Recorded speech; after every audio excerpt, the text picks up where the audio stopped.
আজকে পটলের একটা নতুন রকমের রেসিপি শেয়ার করতে চলেছি। পটলগুলো ছাল ছাড়িয়ে নেওয়া হয়েছে একটু একটু করে, আর দুদিকটা একটু করে চিড়ে নেওয়া হয়েছে। তারপর হলুদ নুন ভালো করে মাখিয়ে নেওয়া হলো।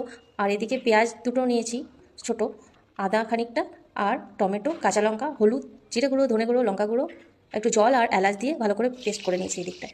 আর এদিকে তেল গরম করে পটলগুলো চিনি দিয়ে ভালো করে লাল লাল করে ভেজে নিতে হবে। হালকা চিনিটা দেবে, ভালোভাবে হয় লাল লাল করে ভেজে উঠিয়ে নিতে হবে।